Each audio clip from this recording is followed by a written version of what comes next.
The Chicago Bears played their second preseason game of the 2019-2020 NFL season. So let's talk about some takeaways. What was good? What was bad? What is going on, y'all? 5 Sports Talk back at it with another video talking, of course, some NFL here to talk about the Bears.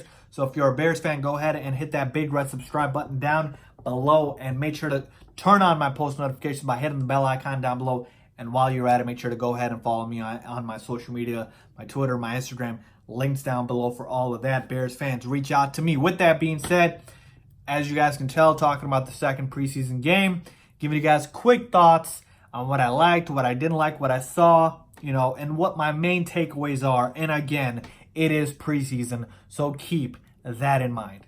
Okay, let's see where we can begin. And we'll start with the backup quarterback position because the starters did not play in this game for the Bears. Thank God, okay? I don't want to see the starters. I've said this before at all in the preseason. Nope, zero, zilch, nada, nothing. No snaps for the starters. Please keep it that way, Matt Nagy. I love you. With that being said, let's talk about the backup quarterbacks, Chase Daniel and Tyler Bray.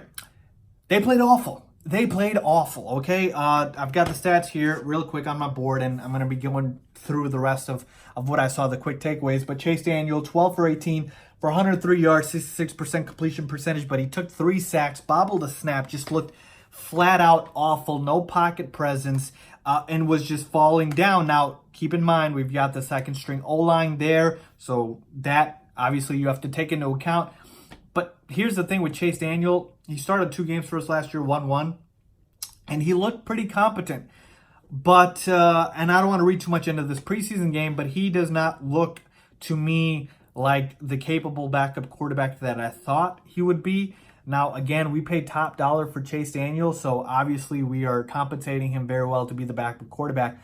But for the most part, I'm not comfortable with, going to Chase Daniel if, he's going to have performances like these. Now, of course, there is a saying in the NFL, and I actually don't know if this is an actual saying or somebody made it up, but if you're on your backup quarterback in the NFL, your season's pretty much over. But then, obviously, 2 years ago, the Eagles disproved that and won the Super Bowl with Nick Foles, but we know that is more of the exception than the rule. So, behind Mitch Trubisky, I mean, the depth is not that great. Tyler Bray, 6 for 13 for 53 yards. He was flat out awful. I don't think he's going to make the roster. So, I didn't like the performance from Chase Daniel. I don't want to read too much into it because it's preseason, but just a bad showing from him all around. And, there's times where you feel comfortable with your backup quarterback. Like, if I'm the Titans and I've got Ryan Tannehill, I'm pretty happy with him as my backup quarterback. I don't know if I'm happy with Chase Daniel. I might be content, but I'm certainly not happy, okay? Take number 2, Jawan Wims. I've been hammering this guy's name all preseason long. Before the preseason started, I said, watch out for him. Showed up, showed out again, 5 catches for 64 yards. And he's got a lot to make the roster. He's absolutely going to make the roster, folks. We take a look at the Bears receiving situation. Again, Allen Robinson, Taylor Gabriel, Anthony Miller are starting wide receivers.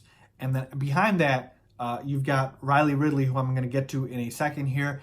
And then Jawan Wims, okay? Cordell Patterson's listed as a wide receiver, but we all know Jawan Wims is a true wide receiver. Cordell Patterson's a Swiss Army knife. He can do everything.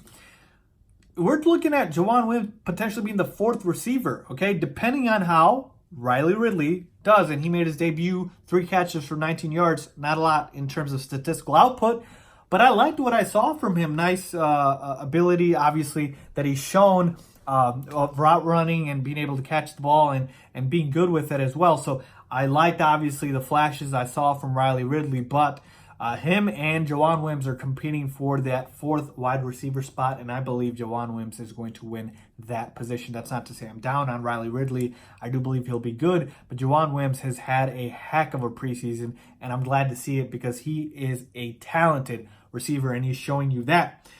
Defense side of the ball, Bears have had tackling issues all throughout the preseason. It did continue, but we had some flashes. Strip sack on Daniel Jones, I like that. Duke Shelley had some good showing, so you like that from the young players. And then, of course, got to address the kicking game, and we had breaking news, and I made another video about it. Elliott Fry kicked his way out of a job, okay? He missed his 47-yarder, I believe. and he got cut. Eddie Pinheiro made both his field goals, I think a 27-yarder and a 41-yarder, and he won the starting job. Now, again, don't want to, pat myself on the back here, which I will actually. But I did say Eddie Pinheiro would win the starting job. He's just got a bigger leg, folks. It's nothing personal like that. It's just straight up. He's got a bigger leg. He's a more talented kicker. And Elliott Fry was not able to show up and show out. And Eddie Pinheiro, to Elliott Fry's defense, hasn't exactly run away with the starting job. But Elliott Fry had the lead in the game. In the first preseason game, he made all his kicks. Eddie Pinheiro missed. And yet, here you have it, Elliott Fry gets cut. So, kicking situation seems to have obviously played itself out after the second preseason game. We've got the lone kicker on the roster and Eddie Pinheiro. But I'm telling you right now, Bears are not sold. Don't be surprised if you see the Bears make a move for another kicker. Just saying, don't be surprised. My gut tells me Eddie Pinheiro's our starting kicker come week 1 against the Packers. But just don't be surprised, okay? So, overall, backup quarterback situation doesn't look that great. Receiver situation, our receivers are phenomenal. I love what I'm seeing. Defense, okay for the most part. And then kicking situation seems to have figured itself out. So just a couple of quick takeaways. Again, folks, it's just preseason. Bears are 0-2. Don't read too much into it. Just try to take away some things that you can, some flashes from the preseason, but for the most part, this is not the team, obviously, we are going to have come week 1, September 5th, against the Green Bay Packers. So there you have, folks. Let me know what you guys think. Did you guys see anything that you guys want to point out? Leave it in the comment section down below. Let's talk about it. Let's discuss. Make sure to subscribe if you like this video. Please give it a thumbs up. As always, thanks for watching.